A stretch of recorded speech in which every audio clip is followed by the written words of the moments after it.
ቄሱ ጳጳሱን አወገዘ። የአጥማቂውና የጳጳሱ ግብግብ። ኩን የደመላሽ ሳይታሰራ ኢብራሂም ሙሳ ስለ አክሱም የተናገሩትን እንቃወም። ሁሉም ለራሱ ይታገል።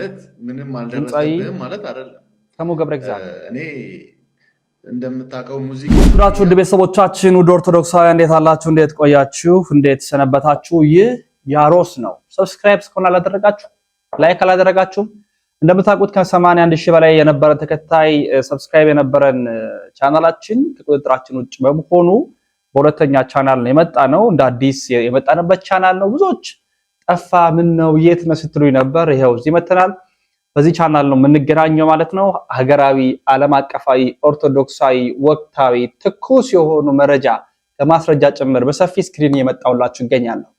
ላይክ በማድረግ በአዲስ ስቱዲዮ የመጣው ሼር በማድረግ ቤተሰብ ሁኑን እላለሁኝ። ሁላችሁም ላይክ በማድረግ በጎ ሐሳባችሁን በማንሳት ጀምሩልኝ። የመጀመሪያውን መረጃ እናደምጣለን። የመጀመሪያ መረጃ ቄሱ ጳጳሱን አወገዘ የሚል ነው።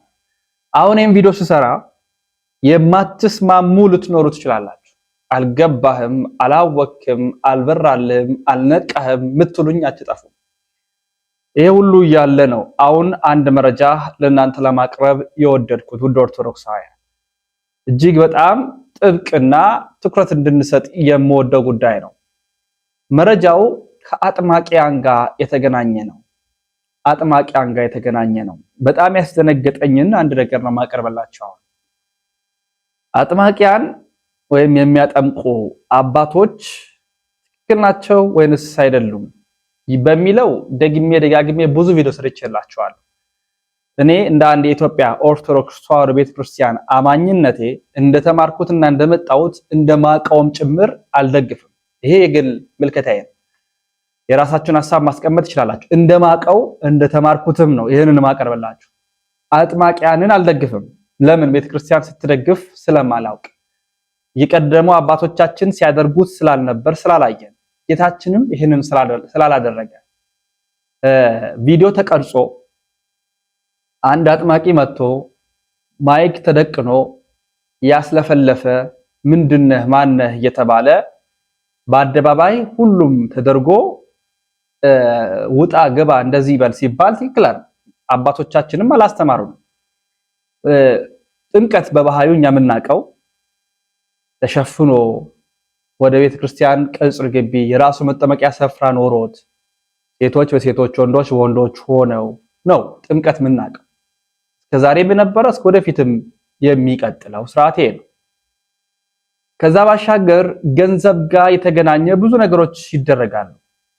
እሱ ብቻም ሳይሆን አጥማቂና አጥማቂነት የሚለው ጉዳይ አሁን በጣም እየበዛ ሁሉም በየራሱ መንገድ እየሄደ ያደረገ ያለው ነገር ነው። በብዙ ቦታዎች ላይ ይከለከላል፣ ትክክልም አይደለም። ግን ደግሞ በሚፈቀዱ ቦታዎች እነዚህ ነገሮች ይደረጋሉ። ከነዛ መካከል የሚደግፉ ጳጳሳት አሉ። የሚደግፉ ጳጳሳት ማለትም ክህነት የሚሰጡ አባቶች አሉ። የሚያወግዙ የማይቀበሉ ጳጳሳት ደግሞ አሉ። በስፋት የሚታወቁት አባት ሁላችንም እንደምናውቀው መምህር ግርማ ወንድሙን ከዛ ልጃቸው ኃይለ መለኮት ቄስ ሄኖክ ወይም ቀሲስ ሄኖክ እንዲህ እየተባለ አሉ። ብዙዎች በተለይ በውጭ ሀገራት በስደት ላይ ያሉት ላይ ትኩረት አድርገው ይሰራሉ። ከተማ ላይ በዋና በሚባሉ ቦታዎች ላይ ይሄ አይደረግም። በስደት ላይ ያሉ ወይ ደግሞ በተለያዩ ቦታዎች ላይ ያሉ አሜሪካን ጨምሮ በተለያዩ ቦታዎች ላይ ያሉት ላይ ያደርጋሉ። እንደዚህ አይነት ነገሮችን ይሰራሉ። የራሳቸው ተከታዮች አሏቸው፣ ደጋፊዎችም አሏቸው። አሁን ውድ ኦርቶዶክሳውያን መስመሩ የመጣበት መስመር ትክክል አለመሆኑ ወይንም የተወሰኑ ጳጳሳት ድጋፍ መስጠታቸው ነገሩን እውነት አስመስሎት አሁን የደረስንበት ደረጃ ምን እንደሆነ ልንገራቸው። ቀሲስ ኃይለ መለኮት ወይንም የመምህር ግርማ ወንድሙ ልጅ የሆኑት አባት ክህነት የሰጧቸው ብፁዕ አቡነ መቃሪዎስ ናቸው። የምዕራብ ካናዳ ሀገረ ስብከት ሊቀ ጳጳስ የሆኑት አባት ቅስና የሰጧቸው። እንግዲህ ካህን ወይንም ቄስ ጳጳስን ሊናገር አይችልም። በእኛ በምናቀው የቤተ ክርስቲያን ስርዓት ከፍ ብሎ መናገር አይችልም።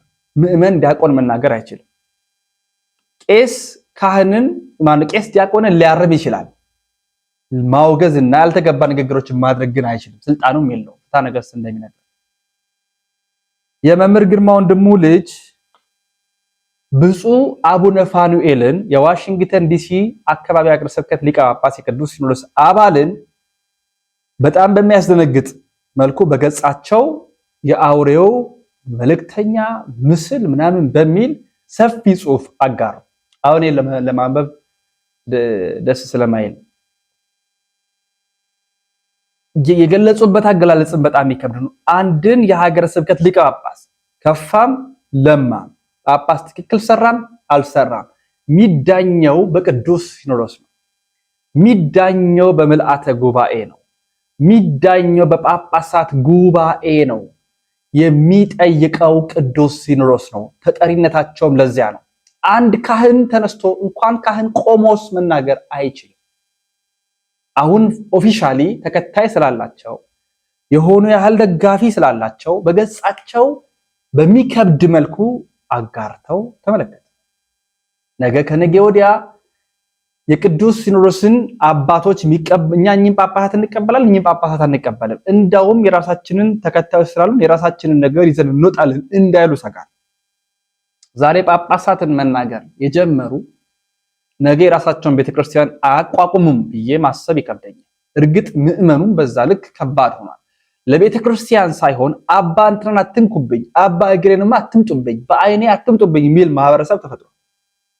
እኛ በክርስቶስ እንጂ በምእመናን በመምህራን ድምጻቸው ስላማረ ስለፈወሱ እንዲህ ስላደረጉ ብለን በእከሌ አትምጡብን ምንል ምእመናን አይደለን። የኢትዮጵያ ኦርቶዶክስ ተዋሕዶ ቤተክርስቲያን ክርስቶስ ላይ ብቻ ነው። ከክርስቶስ ውጪ ማን ይለየናል? መከራ ነው ስደት ነው አይደል የሚለው ለእከሌ ሳይሆን ጥብቅናችን ለክርስቶስ ነው መሆን የነበረበት። ግን የሆነው ተገላቢጦሽ እና በጣም ያዘንኩበት ነው። ያው የተለያዩ ፎቶችን ለማጋራት ሞክሬያለሁ። እዚህ ይሄ ርማት ይሰጥበት። ጳጳሱን የተናገረው ካህን እጅግ ከባድ ነው። ላትቀበሉት ትችላላችሁ፣ ግን እንድትቀበሉት አይደለም እየተናገርን ያለ ነው። እውነታውን ነው። ከቤተ ክርስቲያን ጎን እንሁን፣ ከቤተ ክርስቲያን ጎን እንሁን። መነጽራችንን እናስተካክል። ውድ ኦርቶዶክሳውያን ይህን እባካችሁ ደጋግሜ ለመንገር ወዳለሁ። ወደ ቀጣይ መረጃችን ስናመራ ሀጂ ኢብራሂም ቱፋን እናገኛለን። የእስልምና ምክር ቤት ዋና ፕሬዝዳንት የሆኑት ሀጂ ኢብራሂም ስለ አክሱም ተናገሩ። እንግዲህ ከመካ ቀጥሎ ለመጀመሪያ ጊዜ ሐዘን የደረሰው ቁርአን የተቀራው በአክሱም ነው ሲሉ ተናግረዋል። እንግዲህ ከባድ የሆነ ሐሳብ ያለው ነው ፕሬዝዳንታቸው የተናገረው። ዋናው ፕሬዝዳንት በእኛ ፓትርያርክ እንደምንለው እናርምጣቸው። መጀመሪያ ከመካ ቀጥሎ ቁርአን የተቀረበት ጃዕፈር ብን አቢ ጣሊብ ሱረቱ መርየም የቀረበት ከተማ ቦታ አክሱም ነው። ወራዎች እንዲህ ውድ ከተማ ናት። የማንንም አይደለችም፣ የጋራ ናት። የሙስሊምም የክርስቲያንም። ስለ ማህተቤ ይገደኛል፣ ስለ አክሱም ዝም አልልም የምትሉ ባለማህተቦች በሙሉ በደንብ ሼር፣ ኮፒ ሊንክ፣ ዱዊት፣ ሪፖስት እያደረጋችሁ ይህን ቪዲዮ ለአባቶቻችን ጠቅላይ ቤተ ክህነት ለሚገኙ ህግ ክፍል እንዲደርስ አድርጉት በምትችሉት አቅም ሁሉ። ስለ አክሱም እኔ እናንተ እንዲህ ብለን የምንዘግበው ሳይሆን መሬት ላይ እየወረደና አባቶቻችን መግለጫ የሚያወጡበት አቋማቸውን የሚገልጹበት ጉዳይ ነው። አክሱም ለኦርቶዶክሳውያን የጀርባ አጥንት፣ ቀይ መስመር ድንበራችን መሆኑ ይታወቃል። ሆኖም መጅሊሱን ጨምሮ እንዲሁም ከፍተኛ አመራር ድረስ ያሉት ግን በአክሱም መስጊድ እንዲሰራ የሚችሉትን ሁሉ ትጋትና ጥረትን እያደረጉ እንደሆነ ይታወቃል። ይህንን አስከትሎ አባቶቻችን ምንም አይነት መግለጫ የገለጹት ነገር የለም። ስለዚህ አባቶቻችን ቋሚ የሆነ የቤተ ክርስቲያናችንን መግለጫ እንድታወጡልንና እዛ በሌላም አካባቢ ያለው ምዕመን ከአደጋና ከሰለባ እንድትታደጉልን ስንል እንጠይቅ። ለተካስም ተመልሰናል። ቀይ መስመራችን አክሱም ናት። እንግዲህ አክሱምን ምክንያት በማድረግ በጣም ያልተገቡና ትክክል ያልሆኑ ብዙ ነገሮች የተደረጉ ይገኛሉ። እኛ እንቃወማለን። ሀጂ ኢብራሂም ቱፋ ለተናገሩት መንበረ ፓትርያርክ ጠቅላይ ቤተ ክህነት ቅዱስ ሲኖዶስ የሚመለከቱ አካል አስቸኳይ የሆነ መልስና መግለጫ መስጠት አለበት። እንደምናስታውሰው የክርስትና አፓርታይድ በአክሱም እስከ ማለት የደረሱ እንደነበሩና አህመዲን ጀበል እንደነበሩ ተከታትለናል። ብዙዎቹ ሆነ ብለው የማይገቡ ነገሮችን እያነሱ እንዳለ አይተናል። አሁን ደግሞ ሀጂ ኢብራሂም ቱፋ ይሄንን ሲናገሩ ሰምተናል። ትክክል አይደለም።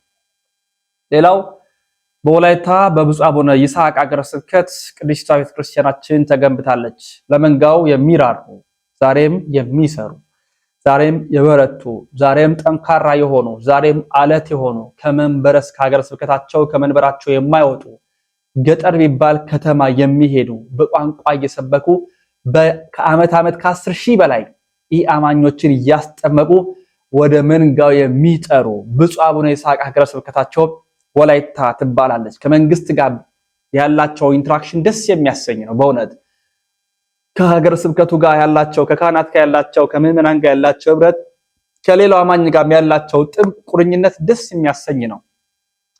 በወላይታ ብዙ ቦታዎች ላይ ቤተክርስቲያን የተገነባ ይገኛል።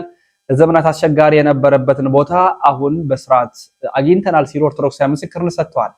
እሱን አስደምጣችኋለሁ። ግን ላይክ ያደረጋችሁ ነው፣ ሼር ያደረጋችሁ ነው፣ ሐሳብ አስተያየት የሰጣችሁ ነው። እንደዛ ነው ያሮስን መልካም ቪዲዮ እንካተል።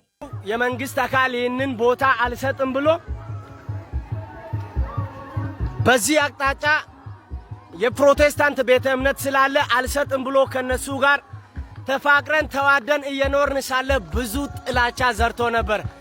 ግን የእኛ ቤተ ክርስቲያን የሚሰራው ጌታችን ኢየሱስ ክርስቶስ በመስቀል ላይ ሆኖ ባፈሰሰው ደም መልአኩ ቅዱስ ኡራኤል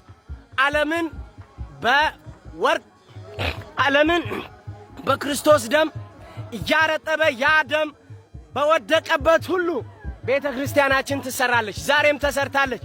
እዚህ ቦታ ላይ በቅርብ ቀን ቤተ ክርስቲያን እናሰራለን። እግዚአብሔር ይመስገን። በጣም ደስ ብሎናል። ህዝቡን ተመልከቱ። እውነት ዝናብ አልበገረው። ይኸው ነገሰ ሲኒዮ እንደከቱ ተመልከቱ። ይኸው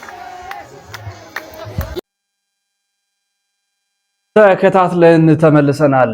ጳጳስ ማወዳደር ባይሆንም ሁሉም እንደራሱ በራሱ ልክ የሚለካ ቢሆንም ተጠሪነታቸው ቅድም እንዳልኩት ለቅዱስ ሲኖዶስ ቢሆንም አንድ አባት አሁን ላስተዋውቃችሁ ወደድኩኝ። ብፁዕ አቡነ ሩፋኤል ላስተዋውቃችሁ ሲል ያው ማህበራዊ ሚዲያ ላይ የተጋራ ምስል ነበርና ይሄን ምስል ተከትሎ ብዙ ኦርቶዶክሳውያን ግር የተሰኙበት እና ደስ የማይሉ አስተያየቶችን ሲሰጡ ስለነበረ አንዳንድ ነገሮችን ለማጥራት ነው።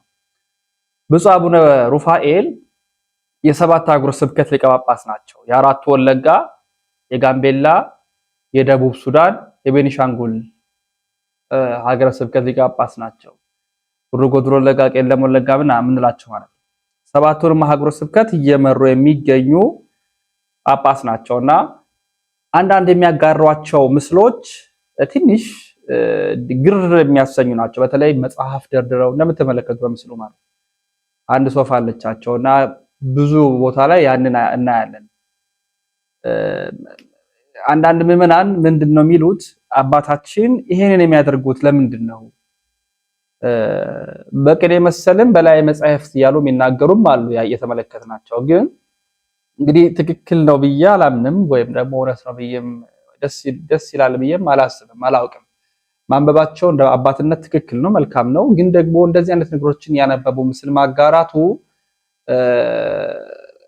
ለነቀፌታ የሚያቀርብ ነው ብዬ ነው ማስበው።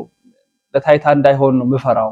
አባት ናቸው፣ ጳጳስ ናቸው። ምንም ሆነ ምን ቅዱስ ሲኖዶስ ያከበራቸው አባት ናቸው። አህጉረ ስብከትን የሚያስተዳድሩ ብዙ መንጋ በስሮቻቸው የሚመሩ አባት ናቸው። ይሄንን ማድረጋቸው ትክክል ነው ብዬ አላስብም። እንደያ ነገሮችን ባይደረጉ ሰዎችም አባቶችን እንዲናገሩ ድል የሚሰጥ እንዳይሆን እፈራለሁ። በጣም በተጠንቀቅ ልንይዝ ልናከብራቸው ከሚገቡ ነገሮች መካከል አባቶቻችን ከድቁና ጀምሮ እስከ ጵጵስና ያሉ አባቶቻችንን በስርዓት ማክበር ማስከበር አለብን፣ መጠበቅ አለብን። አይኖቻችን ናቸው። ምን ማለት ነው? ስለዚህ የቅዱሳን ሐዋርያት ተከታይ ናቸው።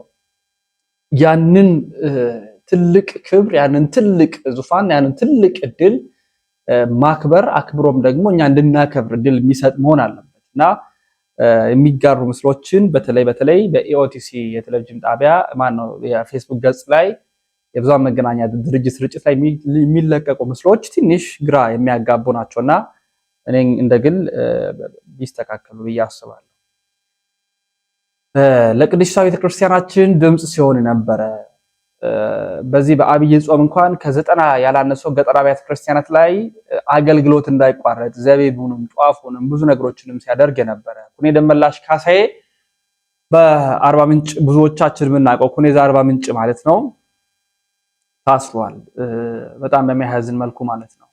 የብፁዕ አቡነ ኤልያስ ሀገረ ስብከት ሊቀ ጳጳስ ናቸው። ከብፁዕ አቡነ ኤልያስ ጋር ጥሩ ያልሆኑ ግንኙነት ላይ እንደነበሩ እናስታውሳለን። ግን በፌስቡክ ገጽ ላይ በሚያጋራቸው ነገሮች አንድ ብቸኛ ሆኖ ማለት ነው በሚያጋራቸው ነገሮች ብዙ አብያተ ክርስቲያናት እንዲታነጹ ብዙ አብያተ ክርስቲያናት ህዝበ ክርስቲያን እንዲደርስ የሚያደርግ ስራን ሲሰራ የነበረ ወጣትነቱን ለቤተ ክርስቲያን የሰጠ ወንድማችን ነው። በቅርብ ታስሮ ነበር። አሁን ድጋሚ ደግሞ ተፈቶ ታስሯልና ይሄንን ተከትሎ ብዙዎቹ አዝነዋል። እነ ዘመድኩን በቀለን ጨምሮ በዚህ ጉዳይ ላይ ሐሳብ አስተያየቶቻቸውን የሰጡ ይገኛሉ እና እንካተል እስኪ አድምጠን እንመለሳለን። ላይክ አድርጉ፣ ኦርቶዶክሳውያን ሼር አድርጉ። ፍትህ ለወንድማችን ኩኔ ደመላሽ ካሳዬ ያላችሁም እንድጽፉ ከወዲሁ ለመግለጥ ወዳለሁ። ቪዲዮ እንካተል። እኔን ለምን አሰሩት? በአንተ ምክንያት 97 አብያተ ክርስቲያናት በአብይ ጾም እንዲከፈቱ፣ ካህናት ደሞዛቸው እንዲያገኙ፣ የተዘጉ አብያተ ክርስቲያናት እንዲከፈቱ፣ ያረጁት እንዲታደሱ እንዲታነጹ አድርገሃል ብለው ይሆን ያሰሩት?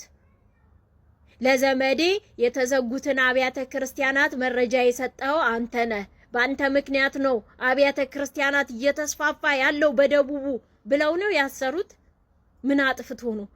እንዴት አንድ ሰው ያለ ምንም ምክንያት ኦርቶዶክስ ስለሆነ ባለማህተብ ስለሆነ ለንጹሃን ለሚሞቱ ለሚገፉ ለሚገደሉ ፍትህ ስለጠየቀ ቤተ ክርስቲያንን ስላገለገለ ብቻ ይታሰራል?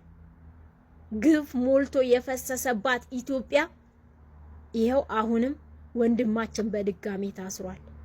ፍትህ ልል አረ ለመሆኑ ለምን ታሰረና ነው ፍትህም ብለው ለምንድን ነው የታሰረ? እና ስንት ሰው አለ አይደል የሚታሰር የሰው ሚስት ደፍሮ ገሎ ሰርቆ ቤተሰብ በትኖ እና እየጸለየ ገዳማትን እየረዳ የተዘጉ አብያተ ክርስቲያናትን እየከፈተ ደሞዝ ታዲያ ምን እንዲከፈለው ፈለክ?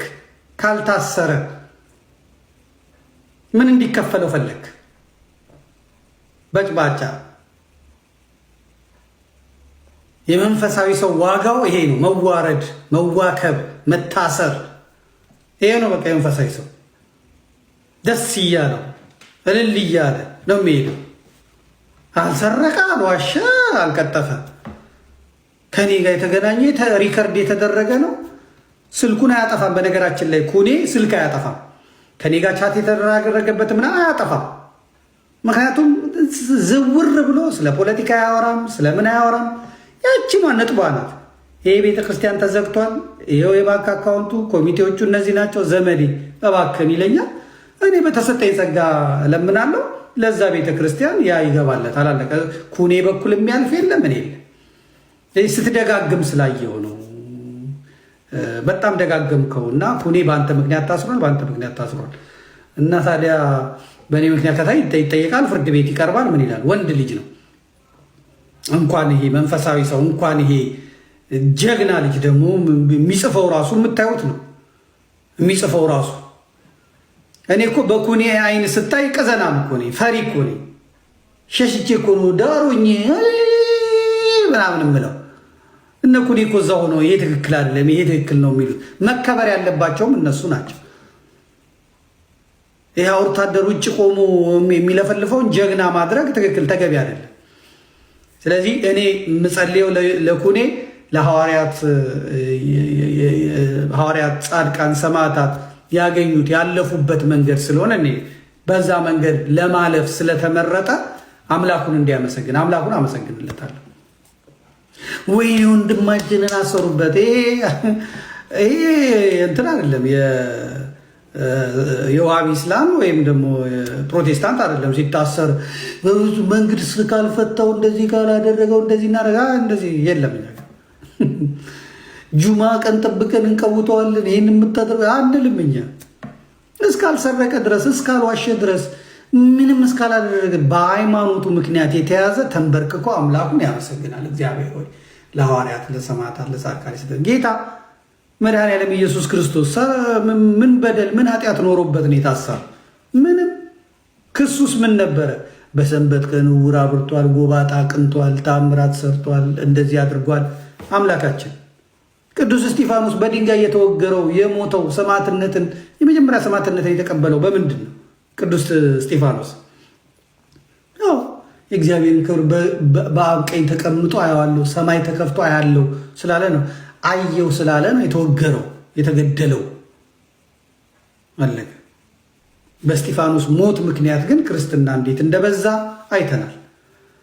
ስለዚህ ለአንድ ክርስቲያን ያውም እንደ ኩኔ አይነት ለገባው ክርስቲያን ወየው ምናምን የሚባል አይደለም። የስራው አካል ነው። የደሞዝ አንድ አካል ነው። የሐዋርያት መጨረሻቸው ይሄ ነው። የነቢያት መጨረሻቸው ይሄ ነው። የጻድቃን መጨረሻቸው ይሄ ነው። የሰማዕታት መጨረሻቸው ይሄ ነው። ደሞዛቸው፣ ሽልማታቸው ይሄ ነው። ይሄ ነው የተጻፈውም ይሄ ነው። መጽሐፉ የሚለው ይሄ ነው። እኛ የምንኖረው ክርስትና የባሪያ አይነት ክርስትና ስለሆነ ነው። እሰይ እሰይ ጎሽ ጎሽ በቃ ምናምን ስለለመድን ነው። የለም ክርስትና ጣፋጭ ስቃይ ማለት ነው። ጣፋጭ ስቃይ ማለት ነው። የተማርኩትም ይሄን ነው። ለዚህ ነው እኔ ባለቤቴ ስታሰር ይመጡና ይጠይቋታል። ማሚ ሂሩቴ ዘመዴ ታሰረ ምናምን ሲሏት ጠይቋቸው። አሁን እነ ሉሌን እነ ሌሎቹን ምናምን ልጆች ጠይቋቸው። ዘመዴ ታስሯል እኮ ምናምን ሲሏት ይታሰራ ታዲያ አልሰረቀ አሏሽ ወንድ የገባበት ነው የሚገባው። መጣ እንኳን አትጠይቀኝም። መጣ ዘመዴ የት ነው የታሰሩ ወይኔ ባሌ አትልም። ገብቷታል። የስራው ጠባይ ስታገኘኝ እስር እንዳለው መወገር እንዳለው መደብደብ እንዳለው መከራ መቀበል እንዳለው አምናበት ፈርማ ነው የመጣችው። ይሄ ጓደኛዬ ምኖቼ ሲሉ ሲራወጡ እሷ ደምተው አይደለም። እነ ወንድሙ ሹሬ አብረን ቃሊቲ ደግሞ እነሱ በሌላ ኬዝ እኔ ቃሊቲ ወርጄ ደግሞ የታሰርናል። እነ ዳኒ እነ ማተመ የሚባል ልጅ አለ። በልጄ ስሙ የልጄ ስም የሆነ አንድ ዞን ውስጥ የታሰር ነው ማለት ነው። በቃ ከዚያ ልጅ በኋላ አትምጪ ነው ያሏት።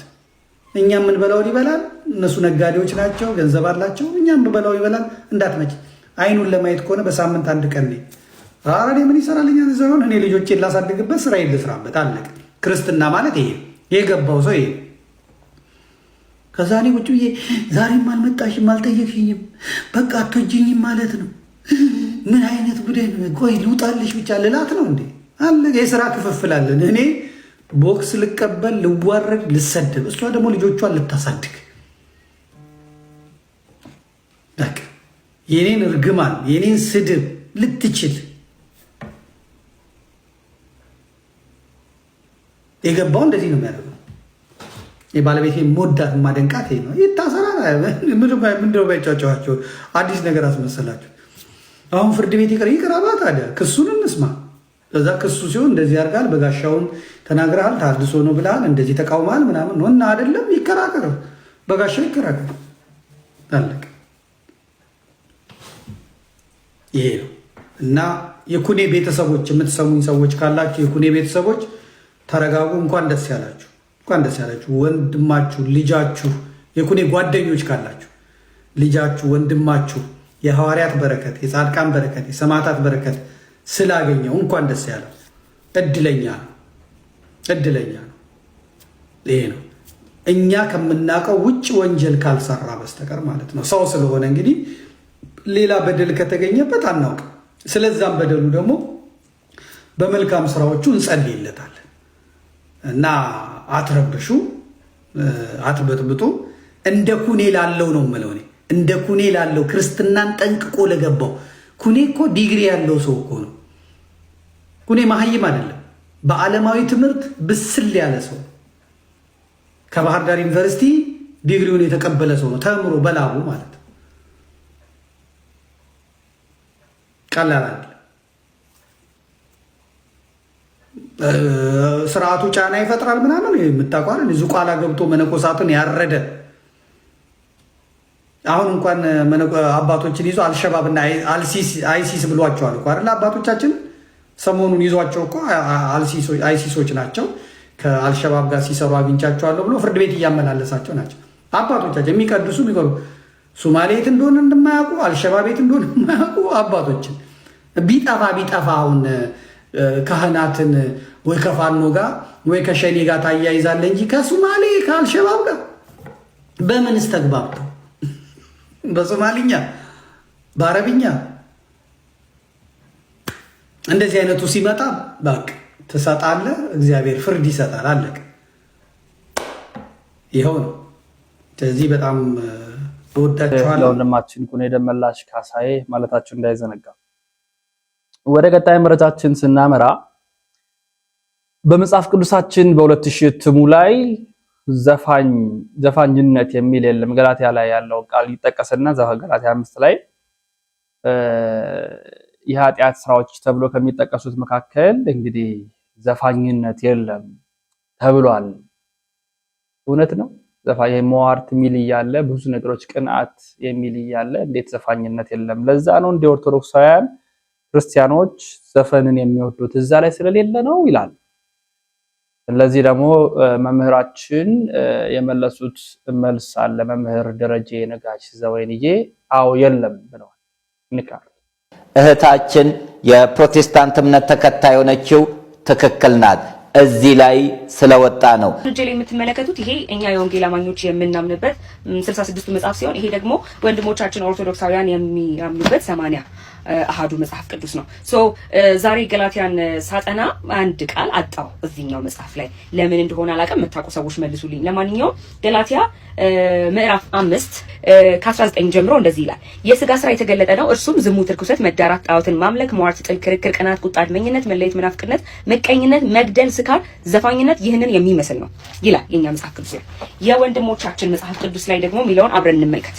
የሥጋ ስራ ይታወቃል፣ እርሱም ዝሙት፣ ርኩሰት፣ መዳራት፣ ጣዖትን ማምለክ፣ ስራይ ማድረግ፣ መጣላት፣ ኩራት፣ የምንዝር ጌጥ፣ ቅናት፣ ቁጣ፣ ጥርጥር፣ ፉክክር፣ ምቀኝነት፣ መጋደል፣ ስካር ይህን የመሰለ ሁሉ ነው። ገላትያ ምዕራፍ 5 ቁጥር 26 ላይ ያለውን እንዲህ ይላል።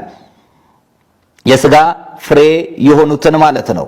የሥጋ ስራውም ይታወቃል፣ እርሱም ዝሙት፣ ርኩሰት፣ መዳራት፣ ጣዖት ማምለክ፣ ስራይ ማድረግ፣ መጣላት፣ ኩራት፣ የምንዝር ጌጥ፣ ቅናት፣ ቁጣ፣ ጥርጥር፣ ፉክክር፣ ምቀኝነት፣ መጋደል፣ ስካር ይህንንም የመሳሰሉ ነው ብለው በዚህ መጽሐፍ ቅዱስ ላይ ያለውን አቅርባለች። እህታችን የፕሮቴስታንት እምነት ተከታይ ሆነችው ትክክል ናት። እዚህ ላይ ስለወጣ ነው። ለዚህ ነው ብዙውን ጊዜ ይሄ መጽሐፍ ቅዱስ ችግር አለበት ያልነው። ለምን የውስጥ ባንዳዎች ቤተክርስቲያኒቷን በውስጥ ሆኖ የሚቦረብሩ የተለያየ የስልጣን ኃላፊነት ላይ ተጠቅመው ቤተክርስቲያኒቷን ወደ አላስፈላጊ መንገድ እንድትሄድ የሚያደርጉ ስላሉ አውጥተውታል። ለዚህ ማስረጃ አድርጋ እህታችን ያቀረበችው ትክክል ነው፣ እዚህ ላይ ወጥቷል። ነገር ግን እስቲ የቀደመውን ደግሞ እንመልከት። ገላትያ 5 ከቁጥር 19 ጀምሮ ያለውን የሥጋም ስራ የተገለጠ ነው፣ እርሱም ዝሙት፣ ርኩሰት፣ መዳራት፣ ጣዖት ማምለክ፣ ሟርት፣ ጥል፣ ክርክር፣ ቅናት፣ ቁጣ፣ አድመኝነት፣ መለያየት፣ መናፍቅነት፣ ምቀኝነት፣ መግደል፣ ስካር፣ ዘፋኝነት። ይሄ ዘፋኝነት ለምን ከዚህ መጽሐፍ ቅዱስ ውስጥ ወጣ? ለምን ቤተክርስቲያን እንድትነቀፍ ተደረገ? ዘፋኝነት የሚለውን ቤተክርስቲያን ትደግፋለች ወይ? ለምንድን ነው? ማን ነው ያወጣው? ይሄ ሲወጣ ሊቃውንት ጉባኤ ለምን ዝም አለ? ቅዱስ ሲኖዶስ ለምን ዝም አለ? ጠቅላይ ቤተ ክህነት ለምን ዝም አለ? ትክክል አይደለም ተጠንቀቁ ለምን አልተባለም? ስለዚህ አሁንም ቤት ጸርቶ ነውና ግቢ የሚጸዳው ትክክለኛ የሆነው መጽሐፍ ቅዱስ ተዘጋጅቶ ለትውልዱ መቅረብ መቻል አለበት። ማንም እንዴት እየተነሳ መጽሐፍ ቅዱስን እንደፈለገው ሊተረጉመው የፈለገውን ቃል ሊያስገባ የፈለገውን ቃል ሊያስወጣ አይገባም። ሁለቱም ላይ ይሄው እዚህ ላይ የለም እዚህ ላይ አለ። ለምን ቤተክርስቲያንን ለማስነቀፍ ቤተክርስቲያን እንደምትደግፍ ለማድረግ ይሄ አሰራር ትክክል ያልሆነ አሰራር ነው።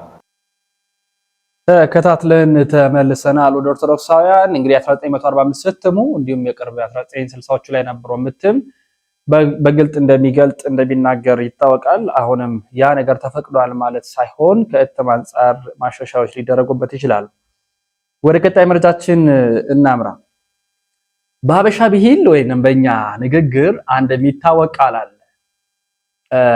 ምንድነው?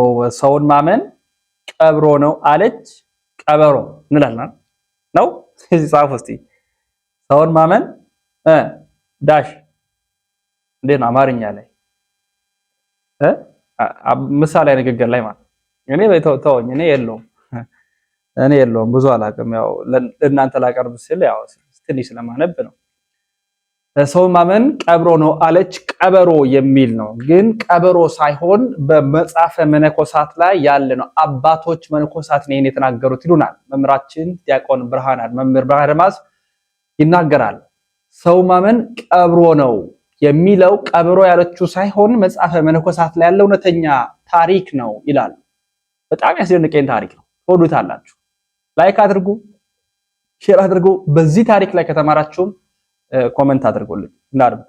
አንድ አባባል አለ በሀገራችን ሰውን ማመን ምን አድርጎ ነው ቀብሮ ነው ይባላል። እና አሁን ሰው ተንኮለኛ ነው ለማለት እያደረግን እየወሰድ ነው። ግን በመጽሐፍተ መነኮሳት ዜና አበው ላይ ያለ ነው። በነገራችን ላይ ይሄ ዜና አበው ላይ ያለ ታሪክ ነው እና ዜና አበው ላይ ያለ ታሪኩን በጣም አስገራሚ ነው። ሰውን ማመን ቀብሮ ነው የሚባለው ለምንድን ነው? አንድ ጊዜ አንድ አረጋዊ አባት ገዳም የኖረ በንጽህና በድንግልና የኖረና ሰይጣንን ተዋግቶ ድል የነሳ አባት በእርጅናው ዘመን በጣም ጽኑ ደዌ በሽታ ያዘው። ጽኑ ደዌ በሽታ ይዘው በነገራችን ላይ በሽታ አንዳንድ አይደለም ብዙ በሽታ በጣም ሰውነታችን የሚያደክም ካልሆነ ታሞ መተኛት የዝሙት መንፈስን ራሱ ይቀሰቅሳል ይላሉ አባ። ምክንያቱም የሌላ ሰው መጎብኘት ይፈልጋል ሰውነታችን በሌላ ሰው እንክብካቤ የመፈለግ የመያዝ የመታቀፍ ፍላጎት ያመጣል። አንዳንዱ በሽታ አውቆ ነው ሰይጣን እንደዚያ የሚያደርገው እና በዚያው አታሉ እየጣለ ሄዳል። እና ይሄ መነኮስ እንዲህ ያለ ነገር ሲገጥመው የገዳሙ አባቶች እዚህ ገዳሙ ምግብ ለበሽተኛ አይሆንም። ታውቃላችሁ በእኛ በትልልቅ ገዳማት አሁን እንደ ዋልባ ባሉት እንደ ማህበረ ስላሴ በሌሎቹ ሞፈር ቤት የሚባል አለ። ሞፈር ቤት ማለት ምን ማለት ነው? ከገዳሙ ቅጥር ውጭ ለምሳሌ በገዳሙ በዋልባ ቋርፍ የሚበላ ከሆነ አንድ የገዳሙ አባት ቢታመም ሞፈር ቤት ማለት አዝመራ ተዘምሮ እንደ እህል ተጋግሮ ወጥ ተሰርቶ የሚበላበት ማለት ነው። እዚያ ወስደው አብልተው ያድኑታል ማለት ነው። ልክ እንደዚያ ያደርጉታል ማለት ነው። ምክንያቱም እንደ ልደት እንደ ትንሣኤም ሲሆን ሄደው ይፈስኩበታል።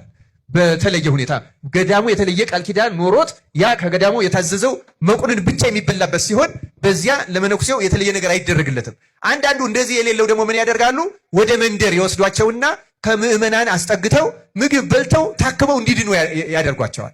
ታዲያ ይህንም ሽማግሌ መነኩሴ በጣም ያረጀ የደከመ መነኩሴ ወደ መንደር ወሰዱት እና አንዲት ሴት ክርስቲያን አግኝተው ከእሷ አስጠግተው 2-3 ቀን ጠበቁት። አሁን አባታችን እሷ ምግብ እየሰራች ሰጥታህ እንድትድን እንፈልግ ነበረ። እኛ እዚህ እንዳንሰነብት ጾር ይነሳብናል። ጾር እየሰማችሁ ነው አይደለም? ስለ ጾር ነው እየነገር አንተንም ትህተንህ እንዳንሄድ ጾር እንዳይቀሰቀስብህ ፈራን። በአብዛኛው በግዕዝ ጾርን ለዝሙት ይሰጡታል። እንዲሁ የታወቀው ስለሆነ ነው እንጂ ሁሉም ጾር ነው። ማይለቅ ተጣብቆ የሚኖር ሁሉ ጾር ነው የሚባለው። እና ምን እናደርግ ሲሉት እሱ ምን አለ? እንዴ እኔ የማየው ሙቼ ለሞት ቀርቤ በእድሜም አርጅቼ በበሽታውም ተዝይዤ ከዚህ በኋላ ምን ይሆናል ብላችሁ ነው? እናንተ ወደ ገዳማችሁ ሂዱ፣ ሲሻለኝ እመለሳለሁ አላቸውና አሰናበታቸው። በኋላ ይቺ ሴትዮ ተንከባከባችሁ፣ ለነፍሷ ብላ ረዳችው። ሰይጣንም እየለቀቀው ሄደ፣ ዳነ፣ ጾር ተነሳበት። ያረጀ ሽማግሌ ጣለው።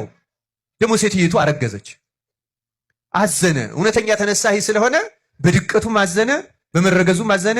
እስከምትወልድ ጠብቆ ልጁ ከተወለደ ክርስትና ከተነሳ በኋላ ልጁን ሽኮኮ ብሎ ወደ ገዳሙ ተመለሰ።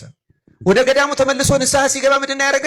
የወለደውን ልጅ ተሸክሞ ይኸው ያ ሞቷል ያልኳችሁ ያ የሞተው ሰው ድኖ እዩት ተመልከቱት እያለ ልጁን ራሱ አድርጎ በገዳሙ አባቶች እየዞረ ንስሐ ገባ። የዛ ጊዜ ነው ለካስ ሰውን ማመን ቀብሮ ነው። ሞቷል እኮ ሰውየው፣ ግን ስላልተቀበረ ተነሳ፣ ዳነ፣ ለድቀት ደረሰ። ሰው ካልሞተ በቀር ከዝሙት ጾር ነፃ አይሆንም። በእውነት ለምናገር እግዚአብሔር መንፈስ ቅዱስ ረድቶት ካላጠፋለት በቀር ለብዙዎቹ ቅዱሳን አጥፍቶላቸዋል። እንደምትማሩ አምናለሁ። ወደ ኦርቶዶክሳውያን ወደ መጨረሻ ቪዲዮቻችን ያመራ እንገኛለን። በመጨረሻ መረጃችን ከምንመለከተው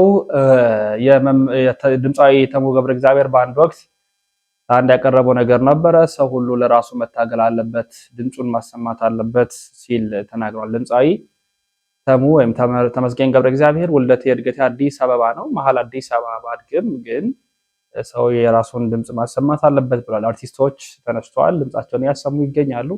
ቪዲዮውን ተከታትለን እንመለሳለን። ዝም ስትል አንዳንድ ጊዜ ዝም ማለት ምንም አልደረሰብህም ማለት አይደለም።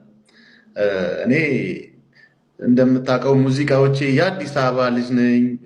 ተክለ ሃይማኖት ነው ተወልጄ ያደግኩት። በኢትዮጵያዊነቴ ማምን ልጅ ነኝ፣ ምኮራ ልጅ ነኝ። ለስራ እንኳን ውጭ ሀገር በምመጣ ጊዜ ሰርቼ ስራዬን ወደ ሀገሬ ነበር የምመለሰው ማለት ነው። ግን ይህ ስርዓት ከመጣ በኋላ ደግሞ በቃ ልክ እኔ ሙዚቃዎቼ ላይ የምታየው ያልዘፍ ሁሉንም ብሔረሰብ ዳስሻለሁ በሙዚቃዎቼ እና በዛ ኢትዮጵያዊነት ውስጥ ነው እኔ የተሰራው ውስጥ ማንነቴ ያሳደጉኝን ቤተሰቦቼ እንደዛ ነው። ግን ይህ ስርዓት ከመጣ በኋላ ዘር ተመርጦ ከመጣሁበት ዘርና ከስሜ ጋር ተያይዞ በሰዓቱ እንዳለመታደል ሆኖ ተሰቃየውኝ ማለት ነው። እኔ ከነበረኝ የኢትዮጵያዊነት ሜንታሊቲ ላይ እንድጠራጠሩላ ነው የተደረገው እና በዛ ምክንያት ነው ከሀገር ወጥቼ የወጣሁት። በጣም ቪክቲም ነኝ በዚህ ስርዓት ልልህ ፈልጌ ነው ማለት ነው። ምናልባት እንግዲህ እንዳልከው ከህወሓት ጋር በተደረገው ጦርነት በቀጥታም ይሁን በተዘዋዋሪ ግንኙነት የሌላቸው ግን የትግራይ ተወላጅ በመሆናቸው ስርዓቱን በሚደግፉ ሰዎች ሁሉም ማለት ባይቻልም ሆን ብለው ምንም ግንኙነት የሌላቸው ወገኖቻችን የተጠቋሉ እውነት ነው። ስለዚህ ተሙ በዚህ መገፋት ውስጥ ከነበሩት አንዱ ነው ማለት ነው። እንደ ምክንያት አንዱ መነሻ እሱ ነው። እኔ ፖለቲከኛም አይደለሁም፣ ፖለቲካ ውስጥም ገብቼም አላውቅም። ታሪኬም እሱን አያሳይም። ግን ኢትዮጵያዊነት ሁሉንም ብሔረሰብ ዘፍናለሁ፣ ከውዝዋዜ ጀምሮ ሁሉንም ብሔረሰብ እወዛወዛለሁ። ኢትዮጵያ አርቲስት ነኝ። ግን እንደዛ የኖርኩኝ ያደግኩኝ ልጅ እኔ ላይ ግን የደረሰው በዛ ሰዓት ጎረቤቴ ላይ ያልደረሰው ነገር እኔ ላይ ሲደርስ ትንሽ በጣም ከባድ ጊዜ ነበር ያሳለፍኩት። ተቦርነ የእውነቴን ነው የምነግርህና ከዛ በኋላ በቃ አገሬን ለቅቄ ወጣው ማለት ነው። ስለዚህ ለመሰደድህም ዋነኛው ምክንያትና አንዱ ይሄ ነው። በማንነትህ የደረሰብህ መገፋትና ጥቃት አለ። እሱንም እንዳንድ ኢትዮጵያዊ ቃወማለሁ። ምክንያቱም ሰው መርጦ ባልተፈጠረበት ዘር ብቻ የችግሮች ተቀባይና ተገፊ ሲሆን አግባብና አግባብ አይደለም። ነገ ከነገ ወዲያም ኢትዮጵያ እንደ ሀገር እንዳትቀጥል ከሚያደርጉት ዋና ዋና ችግሮቻችን አንዱ ነው። አዝናለሁ በተፈጠረው ነገር ተሙ። ከዛ ጎን ለጎን አሁን ባነሳው ጥያቄ ላይ ጠቅላይ ሚኒስትሩ እንዲወርዱ እንዳንድ ኢትዮጵያዊ የኪነ ጥበብ ሰው ጥሪህን አቅርበሃል፣ ተቃውሞህን አቅርበሃል። ይሄን ጊዜ ለምንና እንዴት መረጠ የሚሉ ደግሞ አይቻለሁ። የተለያዩ አስተያየቶችን ሳይ ነበርና ለምን መረጠ ይሄን ጊዜ እንዴትና ለምን መረጠው የሚሉ አሉ። የተመስገን ምክንያትና እምነት ምንድነው? ኦኬ እንዳልኩ ነው እኔ ያሳለፍኩት ይሄን ሁላ እንግዲህ ዛሬ ሚዲያ ላይ ያወራሁት እንጂ ይሄ ያሳለፍኩት ነገሮች ናቸውና ግን በዚህ ሰዓት አጋጣሚውን ተጠቅሜ እጄን አውጥቼ እኔ እዚህ ጋር ነው ያለሁት ለማለትም አይደለም። ግን በዚህ አንዳንድ ሰዎችም ይሄን ግርግር በዚህ ግርግር እኔ ያው ህዝብ የሰጠኝ በስራዬ ክብር እኮ በቂ ክብር አለኝ እግዚአብሔር ይመስገን። ግን የኔ ድምፅ ጥቅም ካለው ዝም ላለው ህዝብ ጥቅም ካለው ቮይስ ለመሆን ብዬ ነው እንጂ ሌላ ምንም እንደዚህ ሌላ ነገር የለውም። እንግዲህ ምናልባት አንተም እኔም አድማጮችም እንደሚከታተሉት በተለይ አልበሙ ከመውጣቱ በፊት የተለያዩ የኪነ ጥበብ ባለሙያዎች ለድምፃዊ ቴዎድሮስ ካሳሁን ወይም ቴዲ አፍሮ ያላቸውን ፍቅር፣ አክብሮት እንዲሁም መልካም እድል የተመኙ በርካቶች ናቸው።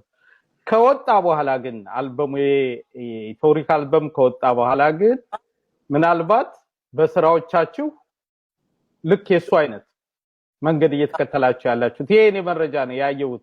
ሌሎችም ሊኖሩ ይችላሉ። ለምሳሌ ጌትሽ ማሞ አጋርነቱንም ገልጿል። ለድምፃዊው ያለውን አጋርነት በአዲስ ስራ ምናልባት እንደ ፈጣሪ ፈቃድ እመጣለሁ እያለ ነው። ከዛ ተሙን ነው የማውቀው አቋም በመግለጽ ደረጃ ልክ እንዳንተ የሶሻል ሚዲያ አክሰሱን ተጠቅሞ ድምፃዊ አንተነህ ወራሽም ከድምፃዊ ቴዎድሮስ ካሳሁን ጎን መቆሙን አረጋግጠናል። ያ አልበሙ ከወጣ በኋላ ያለውን ማለት ነው። እስካሁን እኔ እናንተ ይሄን ቀረጻ እስክናደርግ ያለ መረጃ እንደዛ ነው እና ምናልባት የተሙስ ቀጣይ ነገር ከዚህ የህዝብ ድምጽ ከመሆን ቀጥሎ በነጠላ ዜማ በአገራዊ ጉዳይ ሀሳቡን የመግለጽ ነገር ይኖረዋል ወይስ ከዚህ ቪዲዮ በኋላ ሊኖር የሚችለው ቀጣይ ነገር ምንድነው የሚለውስ? ያ ይሄ ትልቁ ነገር የኔ ድምጽ ዋጋ አለው ብዬ እንትን ብዬ ሳይሆን ግን ኦፍ ኮርስ ለህዝቤ ድምጽ መሆን እፈልጋለሁ። ትልቁን ነገር ነው የተናገርኩትኝ። ምክንያቱም ይሄ ዝም ሊባልም የሚገባም አይደለም፣ በራሴም ላይ የደረሰ ነው። ፕላስ ደግሞ እያንዳንዱን ኢትዮጵያዊ ብትጠይቀው በዚህ ሰዓት ማንም ደስተኛ የለም።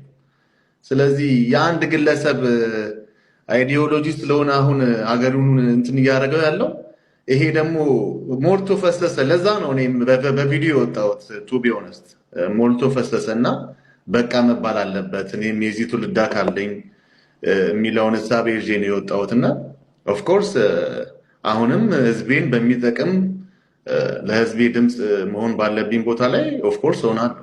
በሙዚቃ ውጪ ኤኒ ታይም ሰው ያመነበትን ማድረግ አለብኝ ያለበትን ሁሉ ባመነው መንገድ በማድረጉ ክብር አለኝ። አሁንም በድጋሚ እና ላመንክበት ነገር ለምታደርገው ማስተዋጽኦ በየትኛው መልኩ ይሁን አክብሮት አለኝ። ከዛ ውጭ ግን እንዲያው ብል ባስተላልፍ ይሄን እድል ካገኘው ይሄንን ነገር ማለት ፈልጋለሁ የምትለው ሐሳብ ካለ ማጋራት ይቻላል? ቴንክ ዩ ቶለይ። እኔ አሁን የምለው ኢትዮጵያ ሀገራችንን ሁላችንም እንወዳታለን። የሁላችንም ሀገር ነች። ያን የሚያክል ትልቅ ሀገር፣ ብዙ ታሪክ ያላት ሀገር በአንድ ሰው ግለሰብ ላይ እጅ ላይ እንደዚህ መሆኗ በጣም እንደ ኢትዮጵያዊነቴ በጣም ነው የሚያማዝ ነው። የእውነቴን ነው የምነግርህ። ስለዚህ አሰን አርቲስት ይህንን ደግሞ መናገር ግዴታዬ ነው።